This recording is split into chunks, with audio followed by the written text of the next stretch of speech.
Welcome to the Brilliantly Resilient podcast. What's your train wreck? Everyone has one. The question is, are you going to live there or are you just visiting? Let's check in with Mary Fran and Kristen to learn how to come through not broken, but brilliant. Hey everyone, before we dive into this week's episode, we have a resource that we wanted to tell you about. Transform every week of yours with our Brilliance Bit that will deliver right to your email inbox. Sign up for it at brilliantlyresilient.net and keep living brilliantly resilient. Hey everybody, welcome to another episode of Brilliantly Resilient Live. We've already been diving right in to our new buddy Geralyn Ritter with this is going to be fun because we are resilience rock stars in this room today. We are resilience rock stars. But I wanted to read this real quick statement that Geralyn sent about when we do our little questionnaire of what the episode is going to be about and how we walk everybody into our new friends' journeys. This is what I love. Finding purpose and staying positive in the face of pain, doubt, uncertainty, and loss of control. So I really want to land on this staying positive. I think that is the biggest challenge right now for people as we're moving through all kinds of plans being destroyed and sucker punches coming our way. It's the staying positive, especially in these days of nonstop hit after hit after hit, how we stay positive. So no pressure to solve all of our problems, Geralyn, but we've got a big plate that you have in front of you, and let's dive into a little bit of your story. Thanks for being here, and let's get right into it. Fantastic. I'm thrilled to be having this conversation with you guys. We're so excited that you're here. Before we came on, you said, oh my goodness, your website says what's your train wreck. It's a little bit our website. Yeah, our website says, and Geralyn had that horrific experience of the train wreck. Exactly. Oh my God, those pictures. Well, it is funny because a train wreck becomes sort of a metaphor. It's a word we use. Oh, that meeting was a train wreck, or and it's like, well, actually not. And does anybody, when they catch your eye in a room and says something like that, they go, oh my God, I'm so sorry, because I would never want to say that word in front of you. Oh my God. Or hey, that meeting went off the rails, or that. So many of them. And I always laugh and say, you know what? It takes a lot more than a bad metaphor to upset me at this point. I'll bet it does. So your experience was, tell us what this was about, because a lot of people, clearly we're from the Philly area, so we know directly of what you speak, but a lot of people may not. So clue them in on what your experience is. Sure. So I was a passenger on Amtrak 188, which derailed outside of Philadelphia in 2015, going 106 miles an hour. And it derailed on a curve designed for a maximum of 50. 8 people were killed. The first car of the train was just crushed. In the pictures, it doesn't even look like a train car. It looks like a debris field with some big wheels in the middle of it. And that's the car that I was riding in. Oh. And the thing that always strikes me about the accident is just, it was such an ordinary day. This was a regular commuter train. Lots of people going back and forth between New York City and Philadelphia. I'd been down in Washington, D.C. that day, was on my way home, and everything was very normal until it wasn't. Exactly. I before COVID, I was on that train. I was in that Philly to D.C. corridor. There were times where it was weekly that I was on that train. Now, I've reflected, because part of my responsibilities for my job were managing our Washington office. I've probably taken that train 100 times. I thought back, over the previous 5 years of my career, and again, you just really never know. You never know. So that, as you said, completely ordinary day. Did you have a sense that something was wrong before the crash, particularly given the fact that you'd been on that train so many times? Did you kind of know this is too fast? Something's not right here. only just before the crash. Usually it Right. pulled out of Philadelphia pretty slow. I'm always impatient because I get off at the very next stop in New Jersey. And I had, gotten on the train in Philly, and I sat down, texted my husband, leaving Philly, home soon.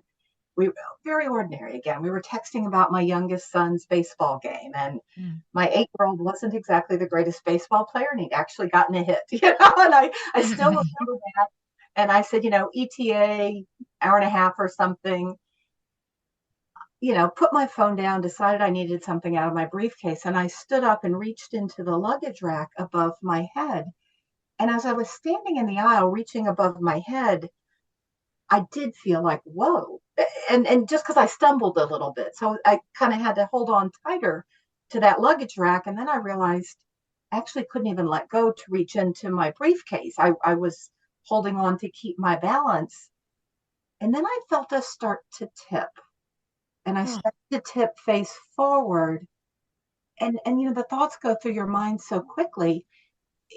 I just rejected it. That I can't be tipping. Trains don't tip. Trains Mm. don't tip over. And I just remember a flash of realization. We were indeed tipping over, and I have no more memory for days after that. I know, I later found out that someone had found me. I still don't know who. I was a Jane Doe. If you think about it, if a guy gets thrown out of a train, he probably has a wallet in his pocket, but a woman Mm. puts her purse under the seat or something like that. And so I was a Jane Doe. I don't know who found me. I know somebody found me and got me to a local hospital very quickly, where they realized I was far too injured, and they life flighted me by helicopter to the newest level 1 trauma center in the city, which happened to be at Penn Presbyterian Medical Center. And that absolutely saved my life. I know only from the timestamp on Jane Doe's medical records at that first hospital that I must have been found very quickly, because I was at that hospital within about 30 minutes of the time of the crash. So Really? somebody out there, I just think, I thank God every day, found me quickly and got me where I needed to be. And they got me on a helicopter, got a ventilator on me because I was crushed. I wasn't breathing. I'd lost a lot of blood, stabilized me, and immediately took me into surgery to start putting me back together again. Put me back together again. I'm wondering, how long did it take from that airlift to you being able to leave to the hospital to being able to have some kind of normalcy? Oh, it was a couple months. I was in the ICU. I was on a ventilator for well over a week. I was unconscious for several days. I regained consciousness several days later. I was essentially immobilized. I'd broken vertebra in my neck and my lower back. Uh, I'd hit with such force. 106 miles an hour is pretty fast to be thrown out of a train. And so all of my abdominal organs had been thrown up into my chest, through the diaphragm, that thick leathery muscle. My Hmm. stomach was up above my heart. My colon was in my armpit. My spleen was destroyed. My bladder was ruptured. All of my intestines Wow. oh lacerated. my God. I had a doctor tell me, this is what blunt force trauma looks like. And then orthopedically, my ribs were crushed, basically all the ribs on my left side, not just broken, but crushed into little pieces. They call it a flail chest. And then my pelvis was the worst. It was broken in half. The right side was not connected to the left side. And then some object had penetrated it. So the whole wound was very open and dirty and bleeding. Oh my God. Yes, they did not think I was going to live. When my husband, he searched all night. He'd been texting with me, and then he gets a pop-up on his phone. Amtrak derailed outside of Philadelphia. And he didn't know if it was my train, right? It's a heavily, traveled area. And he starts calling and calling. And then he got the idea to do Find My iPhone. And Mm. he used the Find My iPhone app, and the little icon came up on a map at exactly the location that the news was reporting the train had crashed. And the icon was about 20 feet off the track. And he said, he was hoping I wasn't hurt, right? Maybe I was just crawling out of the train or something like that. But he would search for me all night long. He wouldn't find me until the next morning. Just going from hospital to hospital. I'm looking for my wife. My sons, I have 3 sons. They were 15, 12, and 8 at the time. They were calling hospitals. I'm looking for my mom. Do you have anybody named Geralyn? The texts between my sons and my husband that night are still very hard for me to read. Oh, I can't even imagine. I can't even imagine. Yeah, my 15-year-old, Dad, have you found mom? Dad, I need my mom. And they're Oh, watching the news. Dad, people are dead. Dad, 5. Dad, 6. Have you found her yet? oh. Um, yeah, How amazing for them when the news came that you were alive. How long did it take to get that news to them? the accident happened about 9:30 at night. About 6:30 the next morning. My oldest Oh, went what a night. to school, and I think they were just on automatic pilot. Her babysitter had come over and was helping get them out the door while my husband was in Philadelphia looking for me. And my oldest son got the news as he was walking to the bus stop, and he said he just fell down. Just a Oh, text from my husband. We found her. She's alive. Because as the night wore on, my husband thought, okay, if she's okay, even if she didn't have her phone, she'd find a way to call me. And then as the reports of fatalities came in, he realized 6, 7 hours after the accident, I was either too badly hurt to call or I was gone. And mm, he said he remembers just sinking down, in some random hallway, and just praying, please let her be hurt. God, please just let her be hurt. Oh. wow. I tell that story because really when you go through something like this, you don't go through it alone. It feels very lonely. And I felt very lonely through much of my recovery. But really, the whole family and the people you love do go through it too. They have their own journey. Mm-hmm. Yeah, You know, that's so true. the title of your book, Bone by Bone, obviously reflects your healing, but in sort of a metaphorical way, it probably reflects their healing as well. I mean, that little incremental piece by piece healing as they not went with you on the journey, but were sort of beside you and watching. And the trauma endured, as you said, by yourself was one thing, but to watch your boys and your husband go through that must have added a whole other layer of trauma to you. It did. And I was so worried. They didn't let me see my sons for a couple of weeks in the hospital. They wouldn't let my sons come. I think number one, they didn't think I was going to make it. And they didn't, my parents, my husband didn't want the boys' last image of their mom to be Mm-hmm. broken and bruised on a ventilator in a hospital. And, Oh, when I was on the ventilator, I also couldn't speak. So the thought was it would be too scary for them. And that was probably right, but it really did bother me. It bothered me to not see them. And when I finally got off the ventilator and I could speak, and we knew I had a long road ahead of me, but some of the danger seemed to have passed. I said, I want to see them. My husband said, oh, okay, we'll work on that. I said, no, now. Not taking no for an answer today. But he went and got him. I said, no, now. Yeah. Yeah. I have a question here. When I'm thinking about, you just described all of the injuries, and I'm sure that that's not even all of them, but you painted such the picture. As you start the road to healing, do the doctors come in and say, this is the massive picture, we got to go from here to 1,000, or do they just do it bone by bone, piece by piece each day? And were you that kind of person that wanted the whole picture, or did you just want one next right step at a time? I absolutely wanted the whole picture, especially once I had recovered enough to kind of have my wits about me a little bit. And that was something that was frustrating to me. And I don't fault the doctors, although our medical system is not super strong on coordination of care. I had No. so many specialists. I had not every kind of specialist out there, but most of them because I had so many injuries, And so you had pulmonologists and you had cardiologists and you had gastroenterologists and urologists and certainly, orthopedic surgeons and trauma surgeons and neurologists for the broken vertebra. I had every kind of ologist, and they come in one by one with their teams. I can't even keep track of what day it is, much less, who's doing what test when. And I remember after my initial hospitalization, I was talking with the hospital and providing some feedback. I said, it wasn't clear to me who was the quarterback. Who did I talk to about an issue that didn't seem to fit into somebody's precise specialty?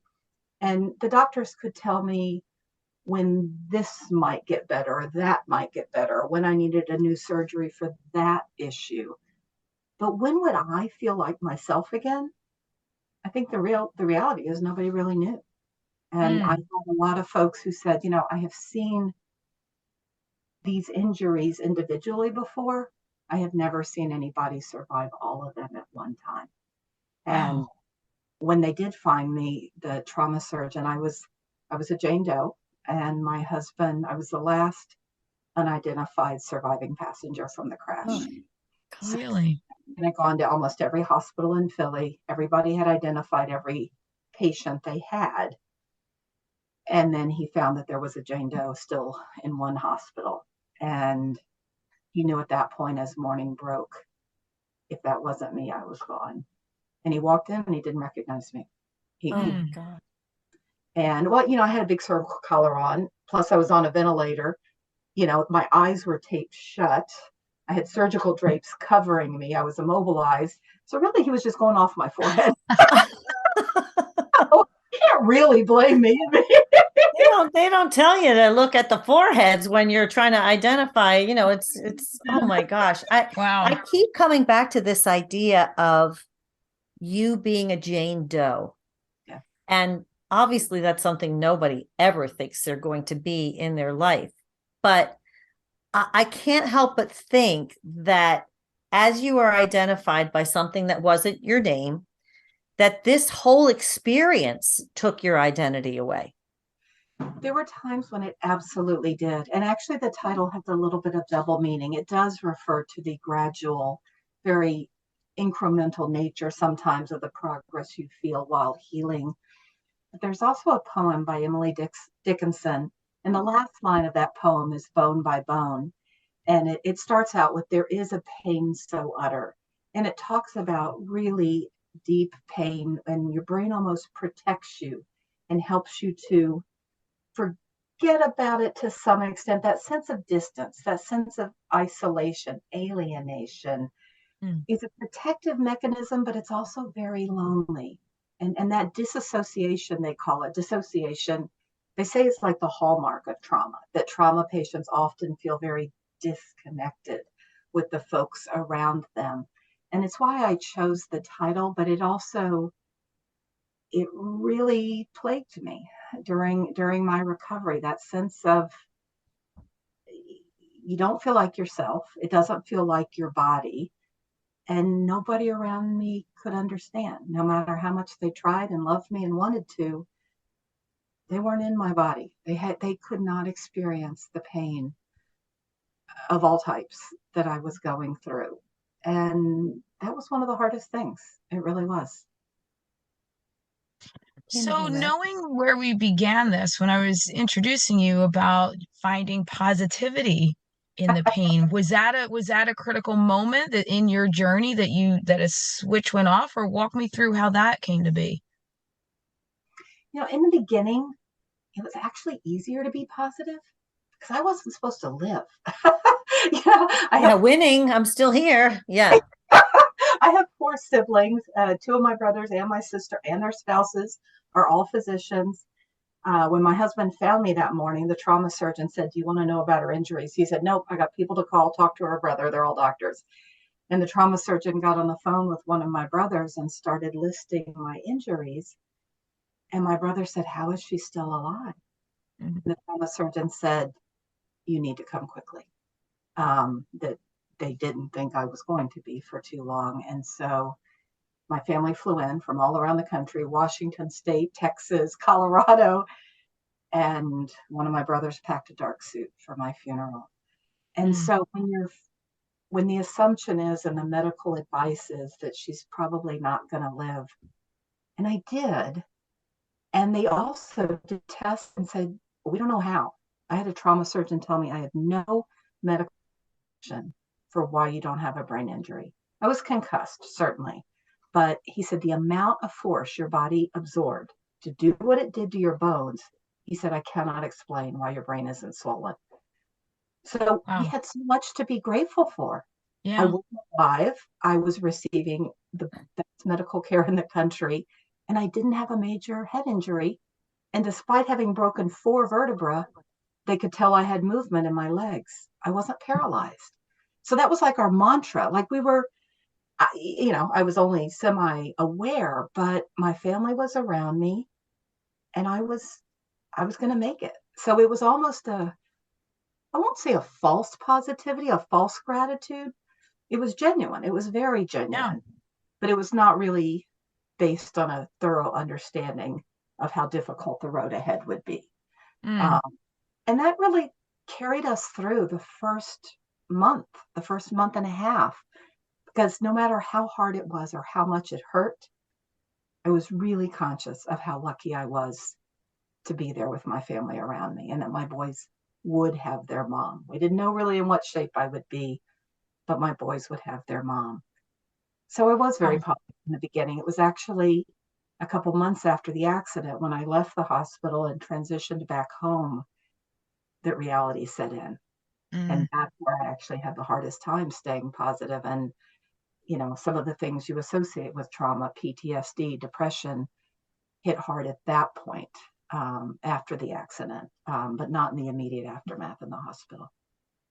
Do you think that was due to, and I would imagine it would be, when you're in the hospital, you've got all these people around you and everybody's, ministering to you in the way that they should to try to help you move. And then you're back into the place where you are kind of the boss.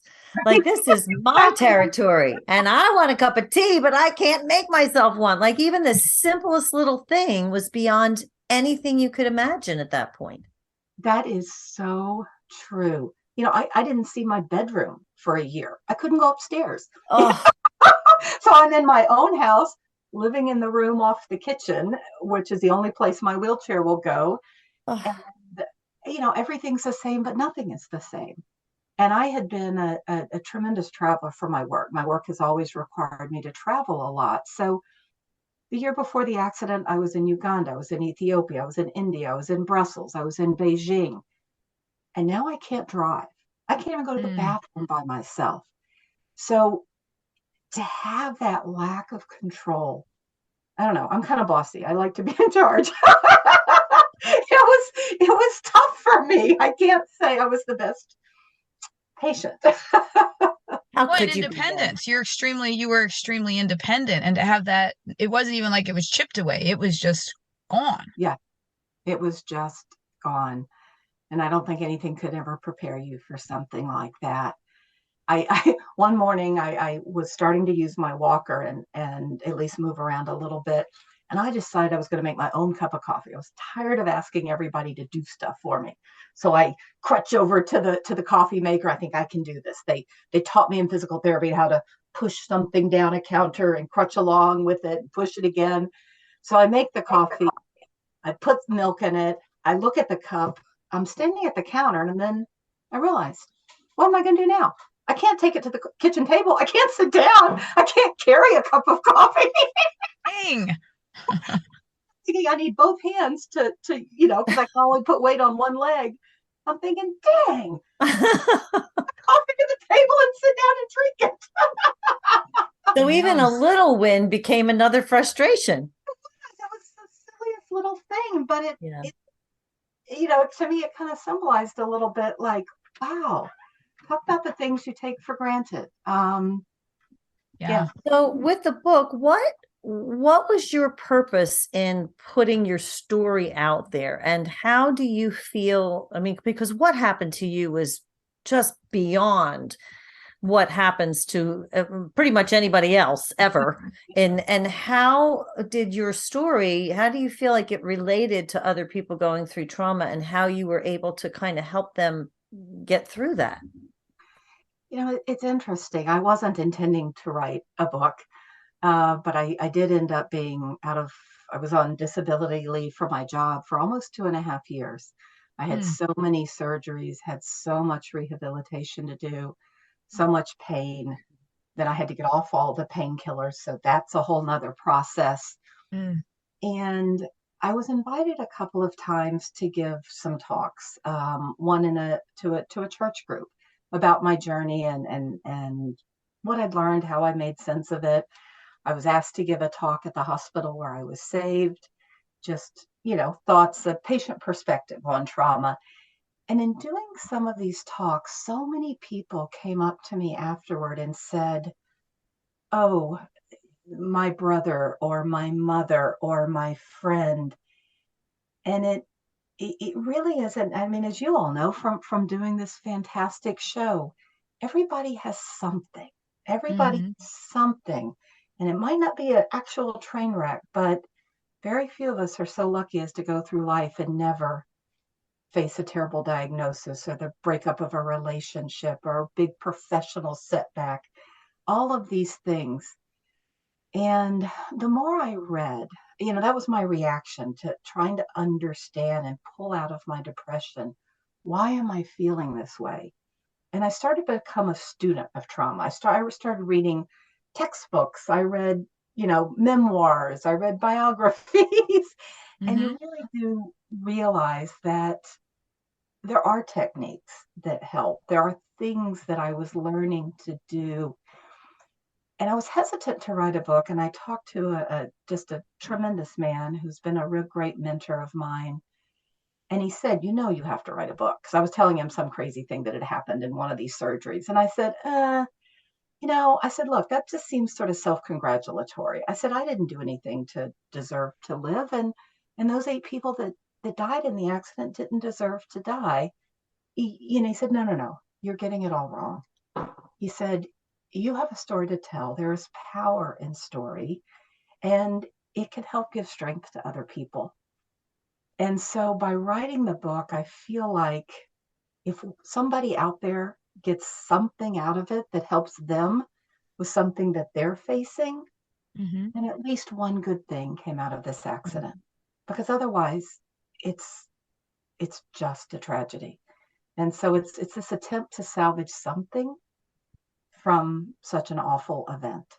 Well, I think you're salvaging something is going to have a massive impact. I mean, you're using the word story, and my dad is he's my hero in storytelling. He's one of the most phenomenal storytellers.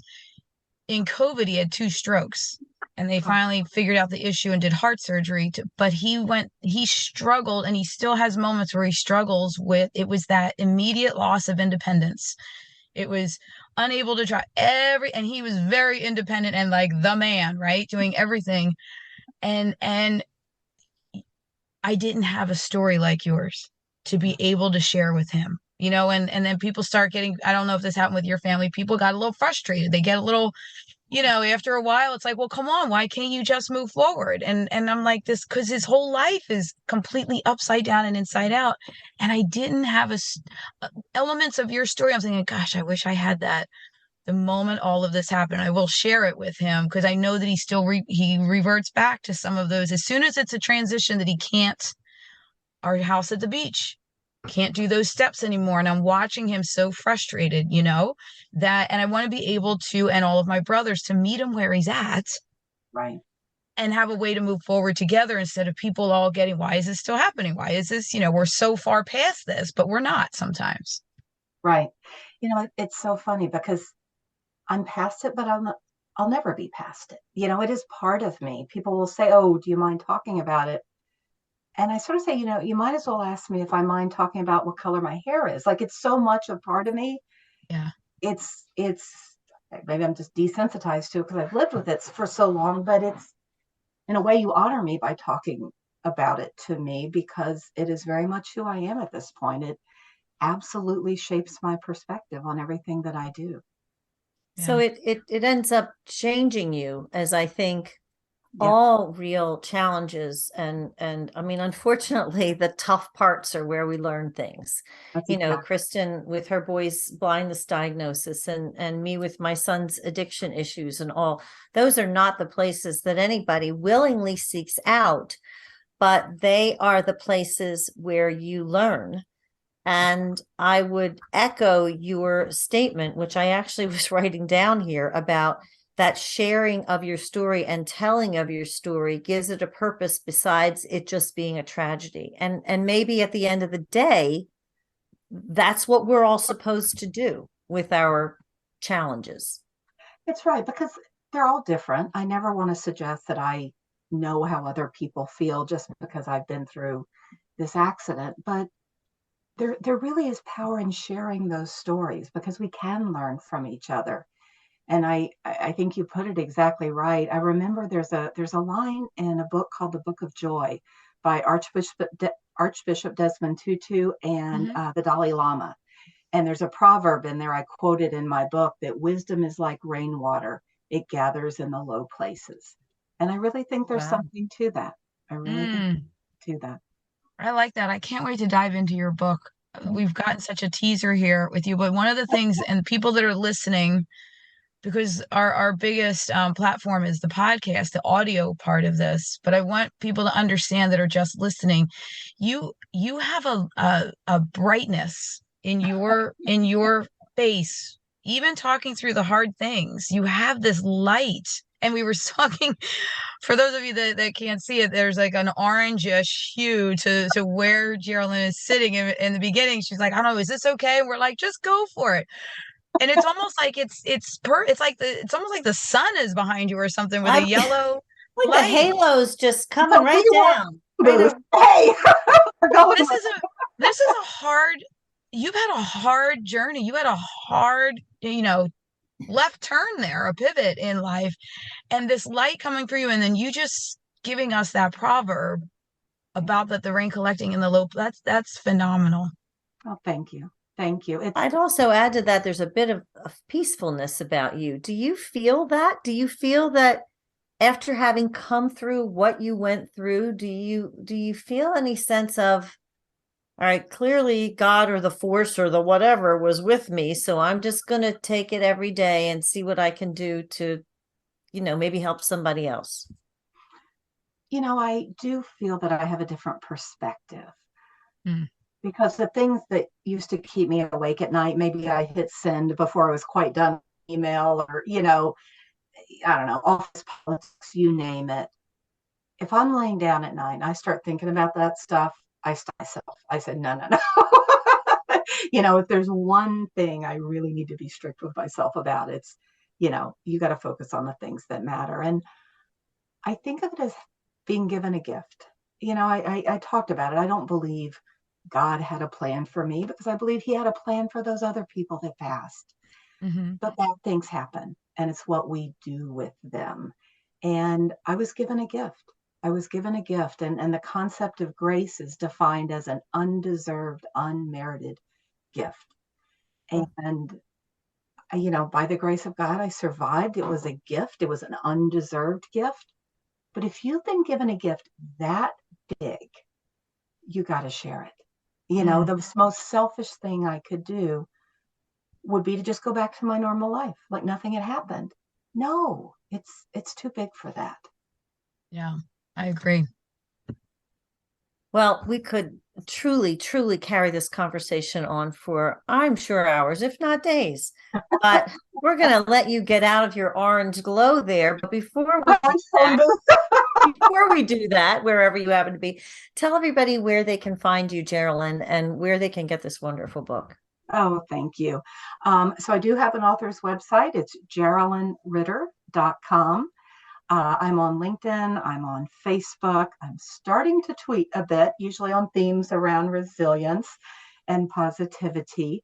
And the book is Bone by Bone. It's on Amazon. It's on all the sites. And I've got a site for it called bonebybonebook.com.